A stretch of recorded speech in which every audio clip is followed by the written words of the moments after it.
Y es el título que yo deseo poner al mensaje del día de hoy: la nueva vida en Cristo. Cuando usted y yo tenemos oportunidad de que nos caiga un dinerito extra por ahí, a veces tenemos que esperarnos hasta que sea el Buen Fin. Algunos no tanto, sino que nos gusta estrenar cada 8 días. Es bueno.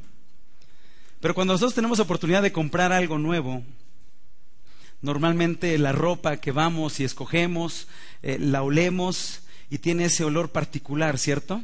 Ese olor de nuevo, que recién ha salido de la tienda y está disponible para nosotros. O no sé cuántos de ustedes, cuántos de nosotros tuvimos la oportunidad de cuando nos compraban al inicio del año escolar nuestros útiles escolares, que estaban ya todos los libros, las libretas, y todo olía nuevo. Incluso cuando teníamos chance de estrenar una mochila, también captábamos ese olor, esa fragancia. La apariencia del objeto nuevo es diferente, se ve distinto y marca diferencia con respecto a las cosas que ya tenemos de uso.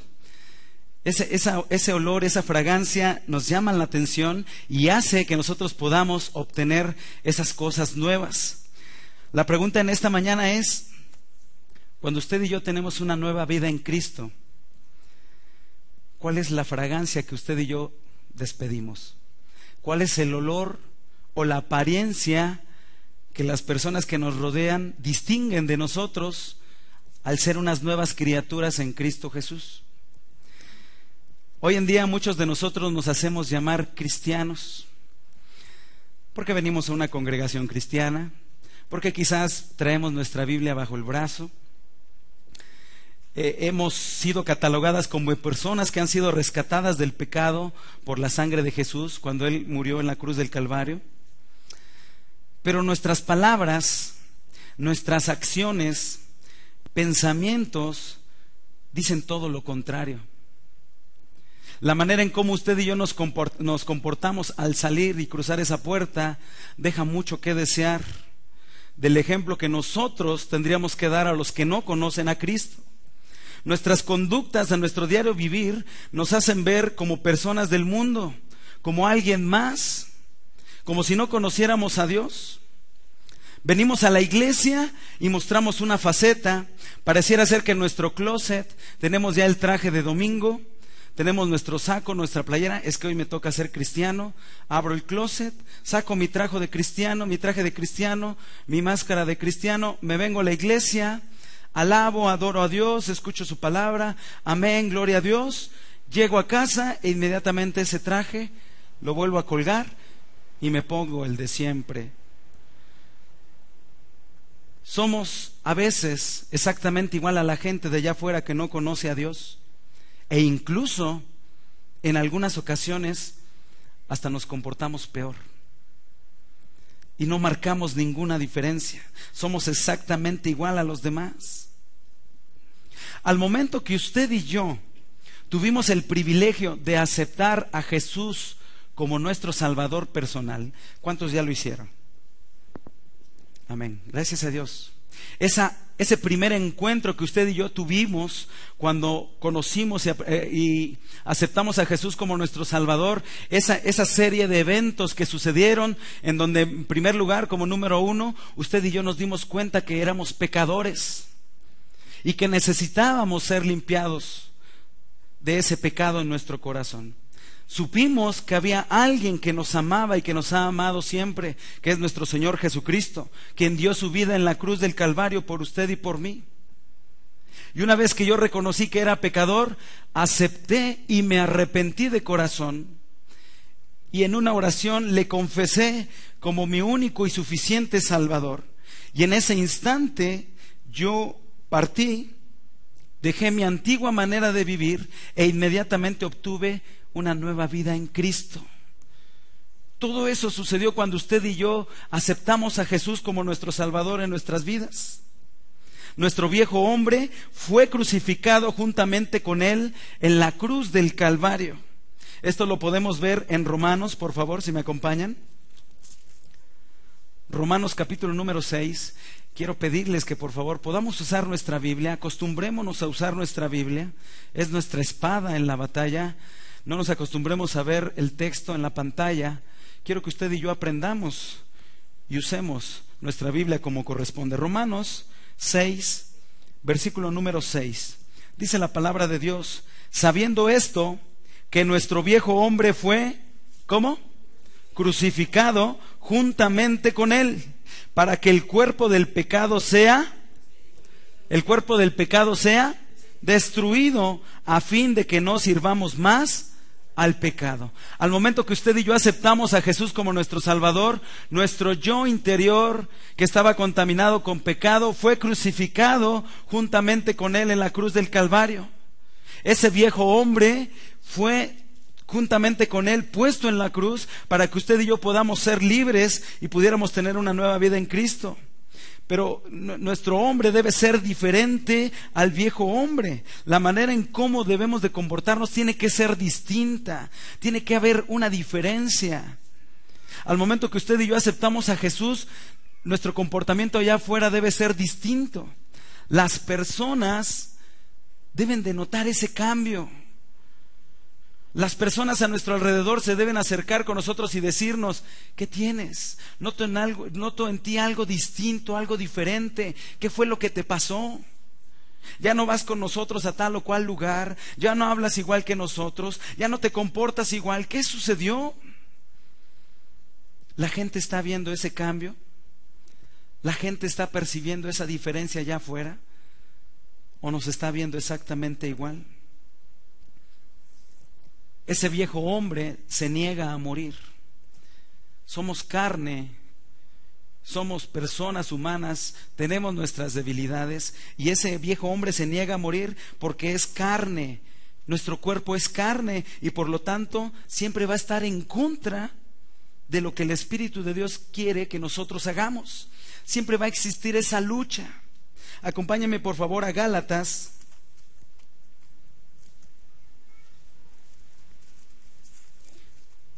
Antes de Efesios, Gálatas capítulo número 5, versículo número 16. Gálatas 5, 16, dice la palabra de Dios: digo pues, andad en el Espíritu y no satisfagáis los deseos de la carne.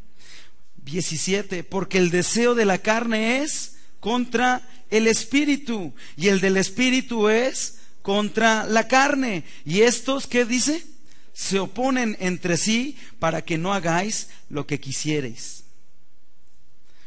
Pero si sois guiados por el Espíritu, no estáis bajo la ley. Tenemos que ser guiados por el Espíritu. Siempre va a haber esa lucha constante en nuestras vidas. Nuestro yo interior, nuestra carne que está hecha en pecado, siempre va a querer ir al mal, siempre va a querer hacer las cosas que anteriormente hacíamos. Pero el Espíritu de Dios que ya mora en nosotros nos dice de manera callada: no lo hagas, está incorrecto, está mal. Y siempre lo prohibido es lo que nos llama más la atención. Siempre aquello que no debemos hacer es lo que más queremos hacer, ¿o no? Siempre es así. Siempre lo que no debemos hacer es lo que siempre hacemos. Existe esa lucha en nuestro interior. Usted y yo debemos ser diferentes. Usted y yo debemos de marcar diferencia allá afuera. Usted y yo debemos de ser luz allá afuera. En medio de la oscuridad del pecado, en medio de la gente que no conoce a Cristo, usted y yo debemos alumbrar. Acompáñeme por favor a Mateo, rápidamente, capítulo número 5.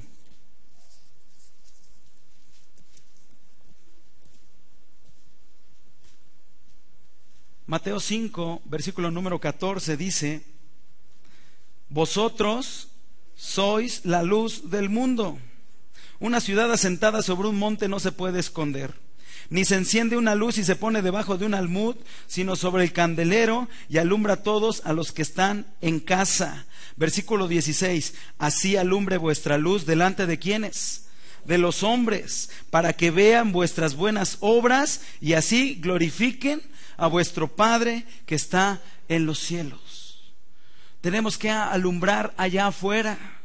Aquí adentro todos somos luz Y todos resplandecemos. Desde aquí afuera se ven unas velas, unos foquitos hermosos. Todos estamos resplandeciendo, todos somos de Dios te bendiga, qué bueno que estás aquí. Nuestra luz está encendida ahorita.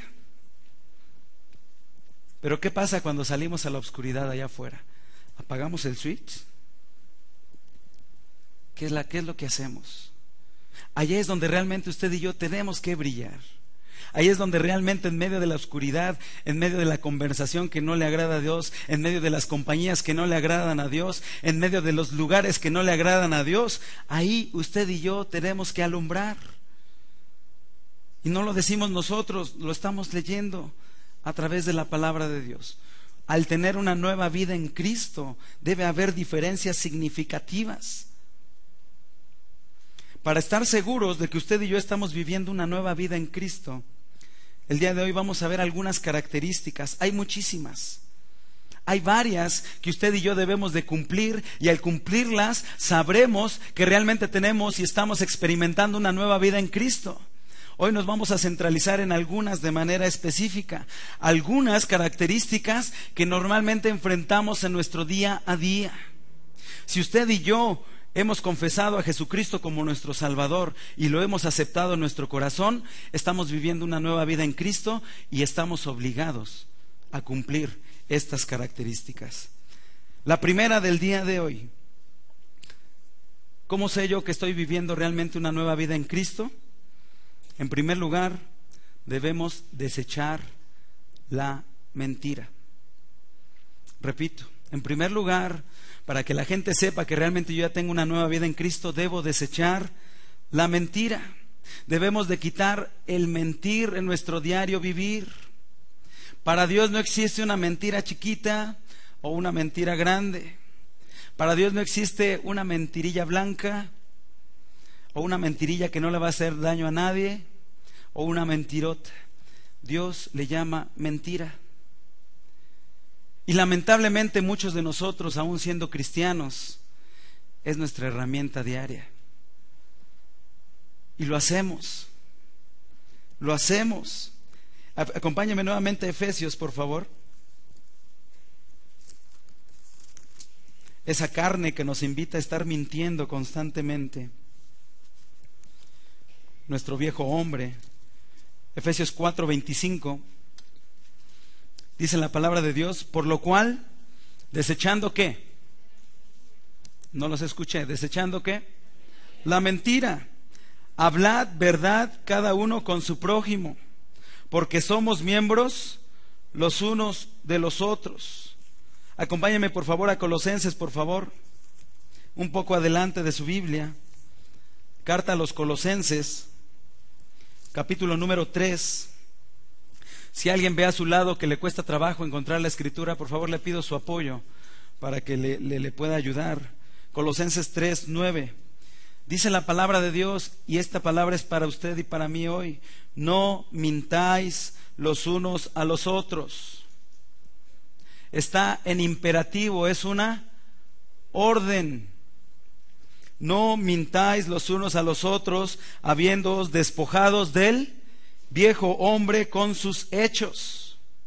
No mintáis. Debemos de desechar el engaño,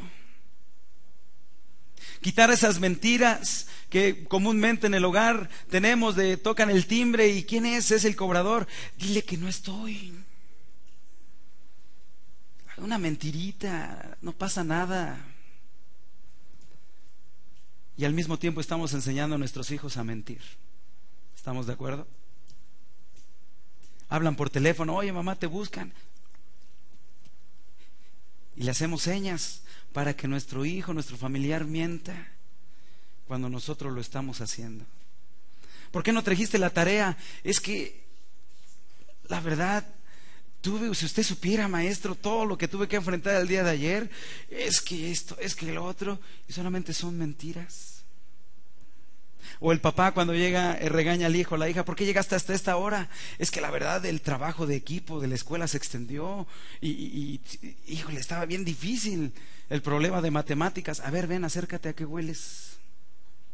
Hueles a matemáticas. Hueles a puro alcohol. ¿Dónde estabas? Mentiras. Hueles a cigarro, ¿dónde estuviste? No, es que venía yo en el camión y junto venía alguien fumando. Esto no pasa aquí, ¿verdad? Todos tenemos una nueva vida en Cristo. Pero la carne es débil, la carne es carne y nos llama a mentir. Tenemos que desechar la mentira, el engaño. En Levítico, movamos nuestra Biblia ahora al Antiguo Testamento, por favor. Levítico 19.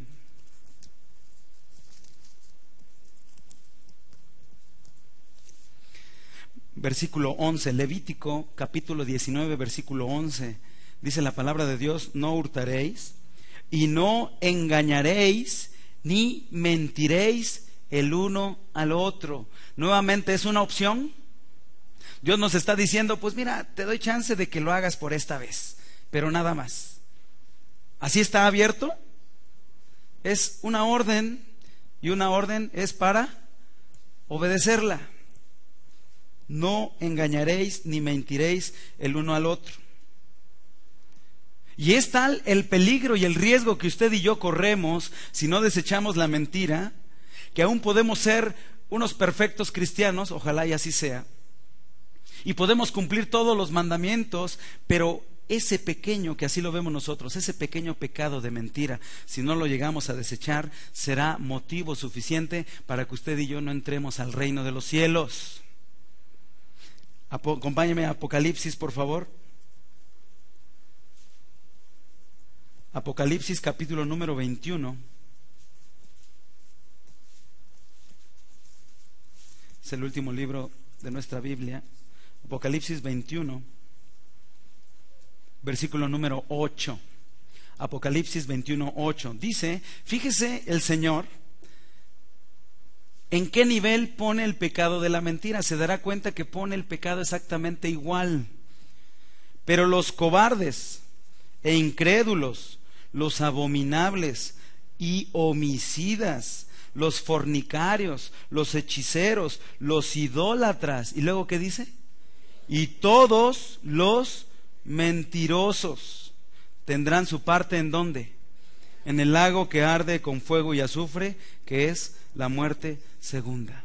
Un homicidio versus una mentira. ¿Cómo lo vemos nosotros? Le quitó la vida a alguien. ¿Cómo se va a comparar con una mentira? El Señor lo pone en la balanza igual. Si usted y yo realmente estamos viviendo una nueva vida en Cristo, tenemos que desechar ya de raíz la mentira en nuestras vidas. Al principio nos va a costar trabajo, porque nuestra carne no lo desea hacer. Ya lo vimos, hay una lucha. Pero usted y yo tenemos que salir con la firme decisión hoy de no mentir más. Y siempre hablar con la verdad será lo mejor, porque tarde o temprano la verdad va a salir a la luz. Y la mentira nos lleva a decir otra mentira y se forma una cadena de mentiras, que si solucionamos todo desde el principio diciendo la verdad, nos va a ir mejor en todo lo que hagamos. Y como cristianos estaremos cumpliendo lo que la Escritura de Dios nos manda. Primer punto, primera característica, si realmente estoy viviendo una nueva vida en Cristo, es desechar la mentira. Siguiente punto, siguiente característica, ¿cómo yo sé que estoy viviendo una nueva vida en Cristo? Debo de dejar decir malas palabras. Debo de dejar decir malas palabras. Acompáñenme nuevamente a Efesios, por favor. ¿Cómo batallamos con este punto? Efesios 4, nuevamente nuestro capítulo base, Efesios 4, 29. Efesios 4, 29. Ninguna, y ninguna es ninguna. ¿Estamos de acuerdo? Ninguna palabra corrompida salga de vuestra boca, sino la que sea buena para la necesaria edificación, a fin de dar gracia a los creyentes. Ninguna palabra corrompida, ninguna palabra podrida, ninguna palabra echada a perder debe de salir de nuestra boca. Y a veces aquí en nuestra faceta de cristianos, en la iglesia, decimos nuestro mejor léxico, nuestra mejor lista de palabras, todo en bendición, todo en construcción, pero una vez que estamos allá afuera, cambiamos, nos transformamos. De repente estamos en la escuela y estamos con el grupito de nuestros amigos, y para sentirnos aceptados en el grupito, ¿qué hacemos, jóvenes? Hablamos igual que los demás. Oye, es que ese hijo, y también aquel, sí, yo lo vi también. ¿Por qué? Porque me siento parte de, y me hace sentir parte de, y no me hace sentir excluido. En medio de esa oscuridad, joven, señorita, tenemos que aprender a hacer luz y a no decir malas palabras. En casa, como padres, también tenemos que poner el ejemplo. De repente, en la discusión que puede haber entre papá y mamá, a veces levantamos la voz y espantamos a nuestros hijos. Mamá, ¿por qué dijiste esa palabra? Papá, ¿por qué le dijiste así a mi mamá? Nuestra carne nos incita a decir malas palabras. O el clásico ejemplo de que ya estamos en el tráfico, ya se nos hizo tarde, estamos al volante y de repente se nos atraviesa un auto. Oye, hermanos, no podemos con nuestra misma boca que venimos aquí, alabamos y adoramos a Dios, con esa misma boca salir y tener un florido léxico ofensivo allá afuera. No podemos alabar o clamar a Dios y después con la misma boca hablar malas palabras. Acompáñame a Santiago, por favor, un poquito adelante de su Biblia. Recuerde que estamos ejercitando el uso de nuestra Biblia. A veces no sabemos dónde están los libros, dónde están las cartas, señal de que en casa no leemos. Este es buen momento de práctica. Santiago, capítulo número 3, versículo número 8. Santiago 3:8. Dice la palabra de Dios: pero ningún hombre puede domar la lengua, que es un mal que no puede ser refrenado, llena de veneno mortal. ¿Por qué? Porque aparte también de decir malas palabras, con esa misma boca ofendemos a nuestros semejantes. Versículo 9: con ella bendecimos al Dios y Padre, y con ella maldecimos a los hombres que están hechos a la semejanza de Dios. Versículo 10: de una misma boca proceden bendición y maldición. Hermanos míos, esto no debe ser así. Versículo 11: ¿acaso alguna fuente hecha por una misma abertura agua dulce y agua amarga? ¿Es posible esto? ¿Que de una misma fuente salga agua dulce y agua amarga al mismo tiempo? No, ¿verdad? Mas sin embargo nosotros lo hacemos posible, porque de nuestra boca sale bendición, pero también se abre para maldecir. Hermanos míos, ¿puede acaso la higuera producir aceitunas? Pregunto. ¿O la vid puede producir higos? Así también ninguna fuente puede dar agua salada y agua dulce. Tenemos que dejar de decir malas palabras, tenemos que dejar de decir palabras corrompidas, que al momento que usted y yo ya no hablemos como los de allá afuera, se den cuenta de manera instantánea que estamos experimentando una nueva vida en Cristo. Porque si no, entonces el hecho de venir aquí no está produciendo en nosotros nada. Solamente estamos viniendo, nos sentamos, nos paramos, levantamos las manos, cerramos nuestros ojos, oramos, nos sentamos, escuchamos y salimos exactamente igual. Es tiempo de que usted y yo denotemos una diferencia allá afuera. Es tiempo que usted y yo sorprendamos a la gente para bien, no diciendo mentiras y no diciendo malas palabras. Porque déjeme decirle que de lo que usted y yo hablamos aquí y allá afuera es lo que realmente tenemos en nuestro corazón. ¿Qué es lo que usted habla allá afuera? ¿Qué es lo que usted dice allá afuera? ¿Cómo se relaciona con los demás? ¿De qué manera se dirige usted a los demás? Acompáñame a Mateo, por favor, capítulo número 12. Mateo 12, versículo 34.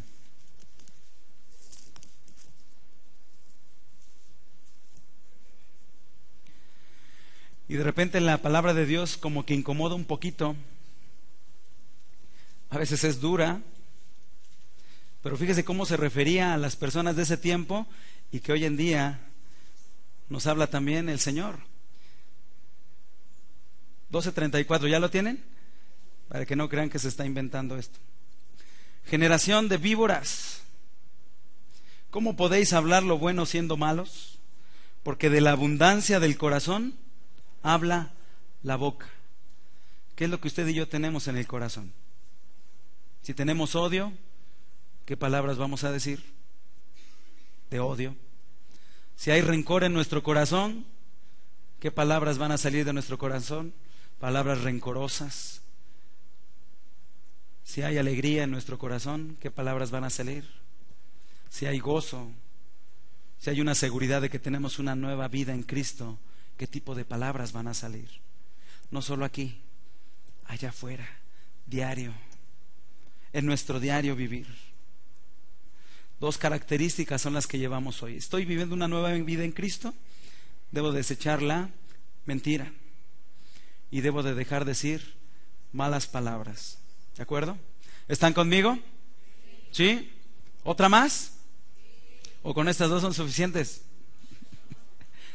Creo que necesitamos cambiar. Hay una lista grande, decía al principio. Estamos viendo algunas nada más. Que cumpliéndolas, créanme que la gente allá afuera se va a sorprender. Y la gente va a decir: llévame a donde tú vas, invítame a donde tú vas, preséntame a tu Dios, porque veo que Él está haciendo cambios en tu vida. Tercera característica: eliminar todas las obras de la carne. Para los que están tomando nota, vuelvo a mencionar: eliminar todas las obras de la carne. Ah, caray, pues ¿cuáles son esas obras? ¿Alguien sabe cuáles son? Acompáñame a Gálatas. Todo está en la Escritura, todo está en la Biblia. Gálatas, capítulo número 5.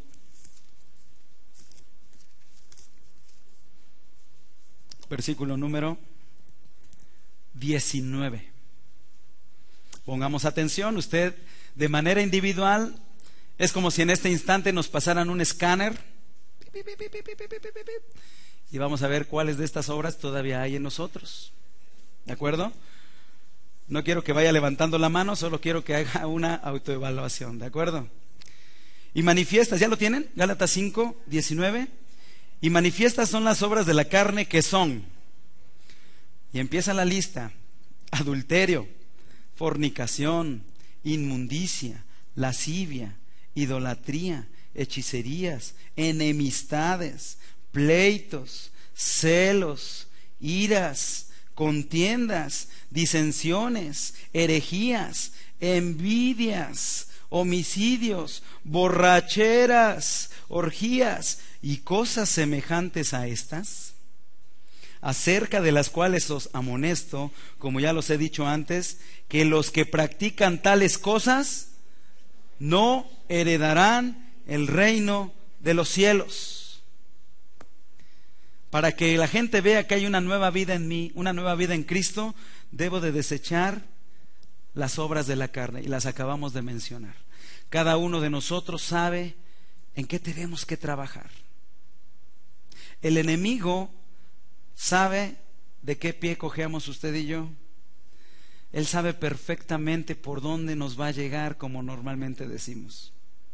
Si a mí me gusta el alcohol y me llama la atención el alcohol, ¿de qué manera me va a atacar el enemigo? Por el alcohol, obviamente. Si a mí me gusta el chisme y andar de aquí para allá y de allá para acá, ¿de qué manera me va a usar el enemigo? Por el chisme. Él sabe cuál es nuestro punto débil. Usted y yo aquí podemos mostrar una apariencia, pero déjeme decirle que Dios nos conoce desde la cabeza hasta los pies. Él sabe perfectamente, y su palabra dice que usted sabe cuántos cabellos tenemos usted y yo. Él nos conoce, Él mira el corazón, y Él sabe perfectamente cuáles son las obras de la carne que usted y yo no hemos podido dejar. Esos pecados de escondites o escondidas, donde nadie nos mira, donde nadie nos ve y pensamos que estamos solamente nosotros, déjeme decirle que ahí también está mirándonos ¿quién? Dios. No importa a dónde vayamos, Dios siempre nos va a mirar. ¿Cuáles son las obras de la carne que usted y yo debemos de desechar?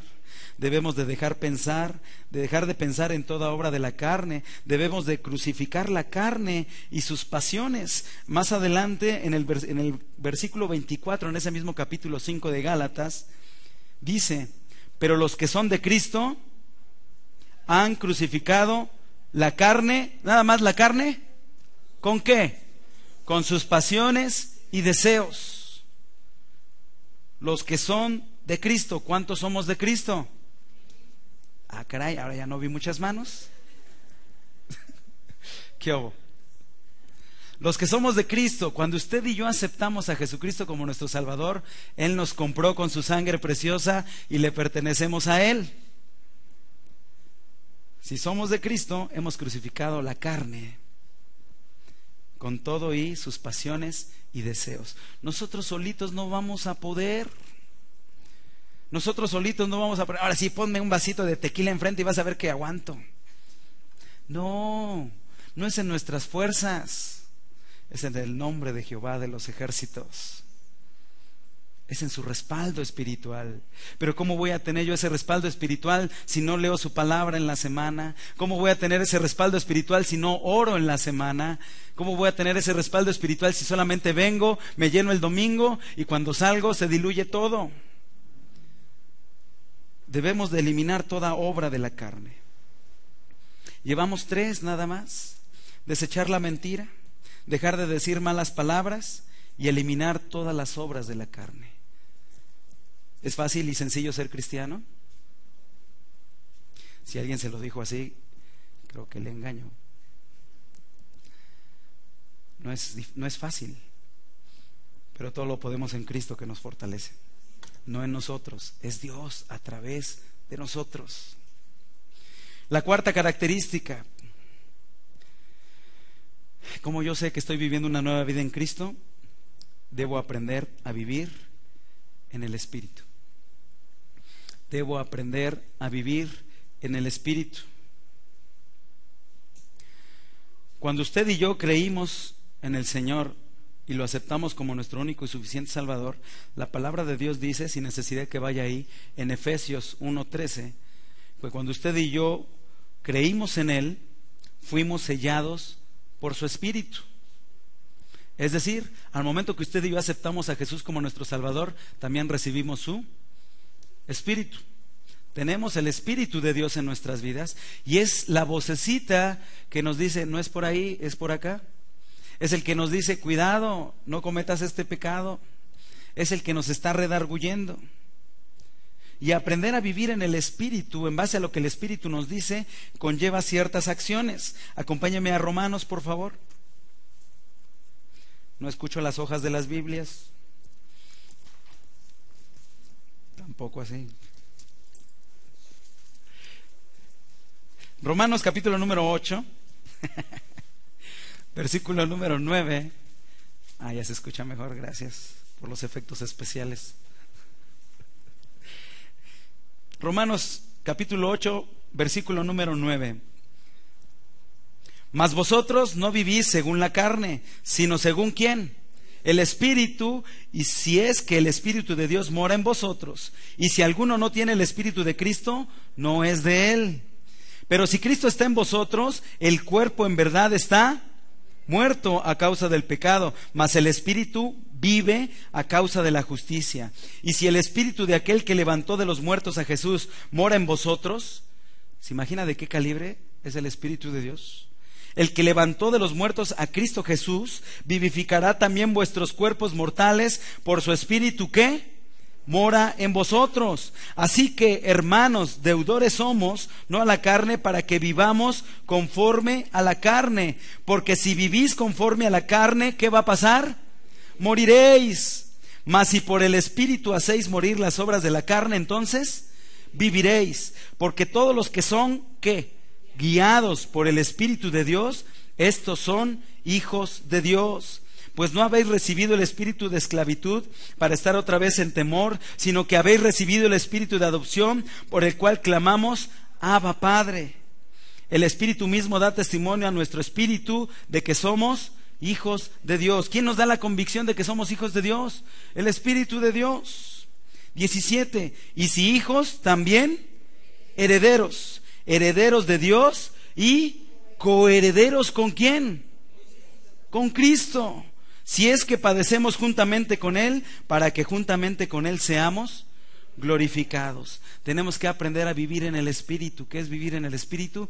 Permitir que Él nos guíe, permitir que el Espíritu de Dios guíe nuestras vidas, permitir una sujeción 100% del Espíritu para nuestras vidas. Tenemos que mostrar en nuestro diario vivir que efectivamente el Espíritu de Dios está en nosotros. Y cómo la gente allá afuera se va a dar cuenta que efectivamente el Espíritu de Dios es quien guía nuestras vidas. A través de una característica muy particular, que son los frutos del Espíritu. Si usted y yo estamos siendo guiados por el Espíritu de Dios, en nuestra vida debe haber esos frutos. Usted y yo debemos de generar esos frutos. ¿Cuáles son los frutos del Espíritu?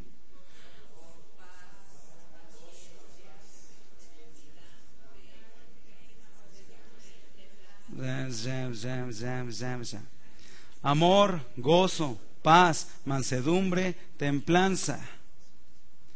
Gálatas 5. Acompáñame por favor. En Gálatas 5, versículo 22.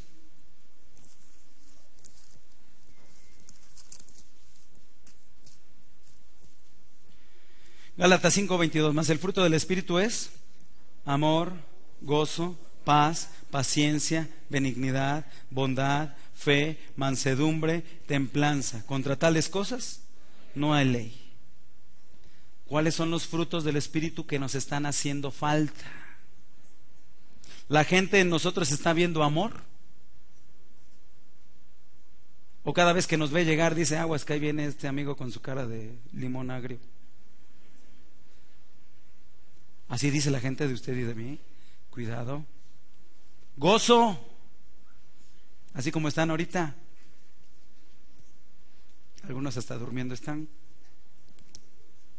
Paz, paciencia. Nuestro ritmo de vida es tan rápido que la paciencia es lo menos que tenemos hoy en día. Como cristianos, la Biblia nos dice que debemos de ser pacientes. Llego a la fila del banco y está hasta allá y estoy aquí, y tratamos a ver si nos metemos y usamos nuestras influencias, y yo conozco a la cajera, oye, por ahí pasa mi chequecito, nos urge. Y lamentablemente estamos enseñando a nuestros hijos a ser iguales, todo rápido, a la de ya. Papá, necesito la laptop, el último modelo que salió ayer, me lo pidieron en la escuela, lo quiero ya para mañana. Y pobres papás ahí están corriendo y apretándose los dedos. ¿Qué hago con mi bebé? Le tengo que comprar lo que me pide. Paciencia. Tenemos que aprender a ser pacientes. Tenemos que ser mansos. No se malentienda que luego le cambiamos una letra, no.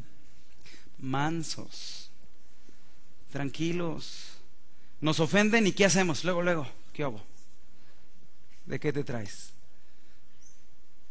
¿Cuál es el fruto del Espíritu? Mansedumbre. Tiene que haber tranquilidad. Tenemos que ser mansos, templanza, bondad. ¿Cuántos hemos dejado de ser bondadosos? ¿Cuántos hemos dejado de ser insensibles? Hemos dejado de ser sensibles, perdón.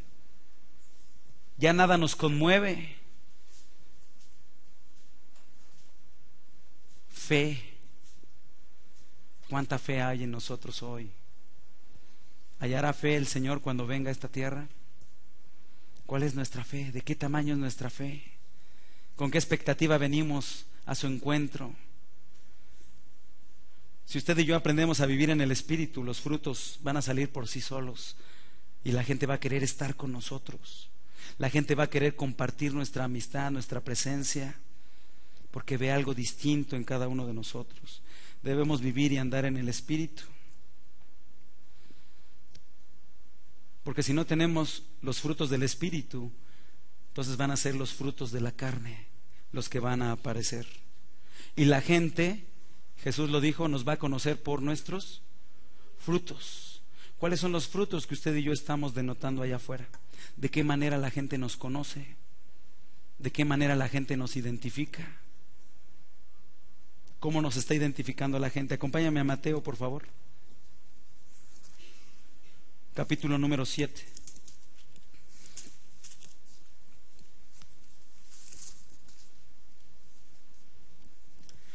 Versículo 16.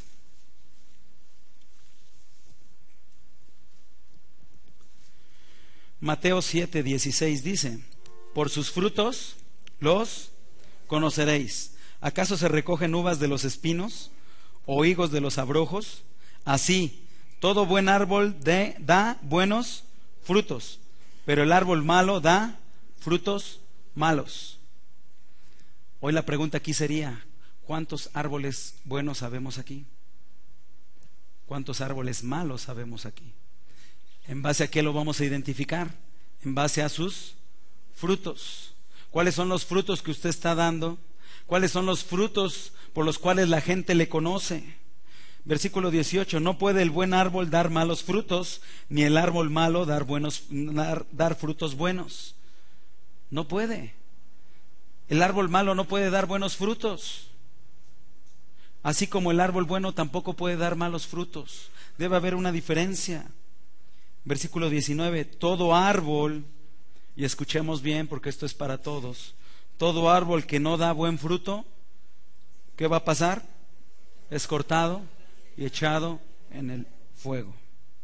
Así que por sus frutos los conoceréis. Si estamos hoy en día autoevaluando nuestras vidas y vemos que no somos un árbol bueno, un árbol que está dando buenos frutos, corremos el riesgo de ser cortados, no tener una segunda oportunidad y ser echados en el fuego, que sería la perdición eterna en el infierno. Una nueva vida en Cristo. Dejemos ya de jugar al cristiano, dejemos de jugar a la iglesita, dejemos de calmar solamente nuestras conciencias y decir: ya fui a la iglesia hoy, ya cargué mi pila, ya tengo para la semana.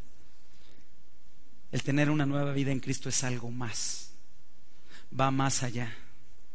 Y para que la gente se dé cuenta que realmente estoy viviendo una nueva vida en Cristo, tenemos que cumplir estas características, que son algunas de las muchas otras que el Señor nos indica en su palabra. Debemos de tomar las cosas en serio, porque si no, nuestra eternidad, fíjese bien, nuestra eternidad está sufriendo un grave riesgo. Hoy estamos con vida, estamos respirando, y Dios nos ha dado la oportunidad a usted y a mí de escuchar esta palabra. No es obra de la casualidad que hayamos estado aquí. No sabemos si mañana Dios nos va a dar la misma oportunidad. Hoy estamos a tiempo para que usted y yo tengamos que cambiar lo que tengamos que cambiar, pero debemos de aprender a hacer luz y debemos de mostrar un corazón con un olor fragante, como una nueva persona en Cristo. Quiero pedirle que se ponga de